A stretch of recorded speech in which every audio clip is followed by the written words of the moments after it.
নাগাশিপাড়ার জাতীয় কংগ্রেস নেতা আনিসুর রহমান এবং তার আইনজীবী ছেলে আবু সুফিয়ানকে খুনের অভিযোগ।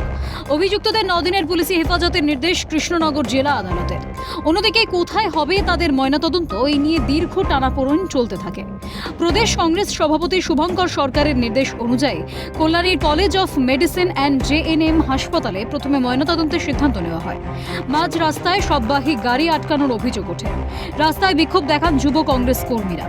রবিবার ছুটির দিন হওয়ার কারণে জেএনএম হাসপাতালের HOD না থাকায় ময়নাতদন্ত নিয়ে ফের নতুন করে জটিলতা সৃষ্টি হয়। শেষ পর্যন্ত মৃতদেহ কল্যাণীর এইমস হাসপাতালে ময়নাতদন্তের সিদ্ধান্ত। এটা পরিকল্পিত খুন।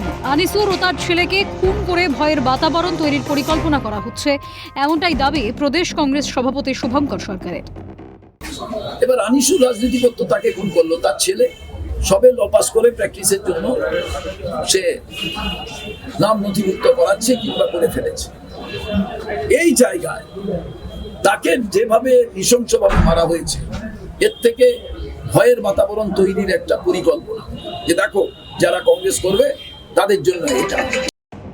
নাগাশিপাড়ার খুনের ঘটনার আজ শহর কলকাতায় কংগ্রেসের দলীয় প্রদেশ কার্যালয়ে বিধান ভবন থেকে প্রতিবাদ মিছিলের ডাক। আনিসুর এবং তার ছেলে আবু সুফিয়ানকে পয়েন্ট ব্ল্যাঙ্ক রেঞ্জ থেকে গুলি করা হয়েছে বলে অভিযোগ কংগ্রেস মুখপাত্র সুমন রায় চৌধুরীর। রবিবার কালা দিবস পালন কংগ্রেসের। নদিয়ায় নাকাশিপাড়ায় আমাদের ব্লক কংগ্রেস সভাপতি আনিসুর রহমান এবং তার সদ্য আইন পাশ করা ছেলে আবু সুফিয়ানকে পয়েন্ট ব্ল্যাঙ্ক রেঞ্জ থেকে গুলি করে হত্যা করা হয়েছে। শনিবার রাতে বেথুয়াডহরি বাজার থেকে বাড়ি ফেরার পথে রেলগেটের কাছে কংগ্রেস নেতা আনিসুর রহমানের গাড়ি আটকে দেয় দুষ্কৃতীরা। গাড়িতে ছিলেন তার ছেলে আইনজীবী আবু সুফিয়ান। এরপর এলোপাথারি গুলি চালানো হয়, পাশাপাশি ধারালো অস্ত্র দিয়ে তাদের উপর হামলা করা হয় বলে অভিযোগ।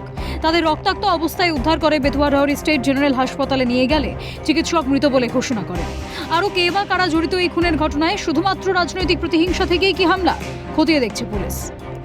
ক্যামেরায় সুদীপ্ত দত্তের সঙ্গে রাজা সাহা, সুবীর দাস ও প্রসেনজিৎ চৌধুরীর রিপোর্ট, ক্যালকাটা নিউজ।